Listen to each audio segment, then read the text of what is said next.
नमस्ते दोस्तों, मैं हूँ मानसी और आज मैं आपको बताने वाली हूँ ईमानदार लकड़हारे की कहानी। एक लकड़हारा था। लकड़हारा बहुत ही निर्धन गरीब व्यक्ति था। वह रोज जंगल जाता, जंगल से लकड़ियों को काटता और उन्हीं लकड़ियों को बेच करके अपना जीवन यापन किया करता था। लकड़हारा प्रतिदिन जंगल जा करके जो लकड़ियाँ काटता था उन्हीं को बेचकर अपना जीवन यापन करता था।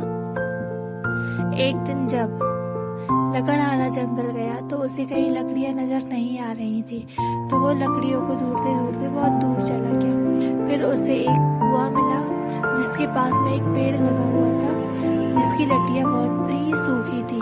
तो उसने सोचा क्यों ना मैं इस पेड़ की लकड़ियों को काट लूं। जैसे ही वो पेड़ के पास गया और लकड़ियां काटने लगा तो लकड़ियां काटते वक्त उसकी लोहे की जो कुल्हाड़ी थी वो कुएं में गिर गई।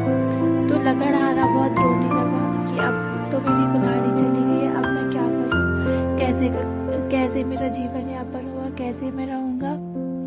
बहुत ही दुखी होने लगा, बहुत रोने लगा, भगवान को याद करने लगा कि हे भगवान, मैंने तो हमेशा अच्छा काम ही किया है, कोई गलत काम नहीं किया, फिर भी मेरे साथ ऐसा क्यों हुआ, क्यों मेरी कुल्हाड़ी कुएं में गिर गई और अब मैं कैसे अपना जीवन यापन करूंगा, मुझे कुछ समझ में नहीं आ रहा। दुखी, बहुत ही ज्यादा दुखी होने लगा। दुखी होते होते जब वो भगवान को याद करने लगा तो भगवान प्रकट हो गए और भगवान ने उसकी परीक्षा ली।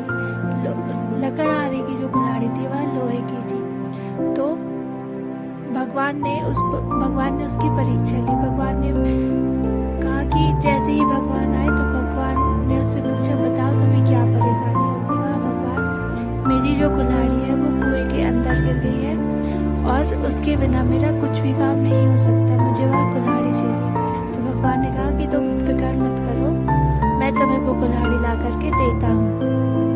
भगवान पहली बार जब कुएं के अंदर गए तो सोने की कुल्हाड़ी लेकर आए और लकड़हारे से पूछा कि ये तुम्हारी कुल्हाड़ी है। तो लकड़हारे ने मना कर दिया कि ये मेरी कुल्हाड़ी नहीं है। दूसरी बार जब भगवान कुएं के अंदर गए तो चांदी की कुल्हाड़ी लेकर आए। फिर लकड़हारे से पूछा, ये तुम्हारी कुल्हाड़ी है। तो लकड़हारे ने फिर मना कर दिया कि ये भी मेरी कुल्हाड़ी नहीं है। तीसरी बार जब भगवान अंदर गए कुएं के और लोहे की कुल्हाड़ी लेकर के आए और फिर लकड़हारे से पूछा कि क्या यह तुम्हारी कुल्हाड़ी है। तो लकड़हारे ने कहा कि हाँ, यही मेरी कुल्हाड़ी है, जो कि लोहे की थी। भगवान उसकी ईमानदारी को देखकर बहुत खुश हुए और खुश होकर के उसे चांदी की, सोने की और लोहे की तीनों कुल्हाड़ी दे दी, जिससे वह बहुत ही पैसे वाला बन गया, अच्छा बन गया और आसानी से अपना जीवन यापन करने लगा। इससे हमें यह सीख मिलती है कि जो व्यक्ति ईमानदारी से जीवन जीता है, अच्छे काम करता है, उसके साथ भगवान होते हैं और उसके साथ कभी कुछ गलत नहीं होने देते।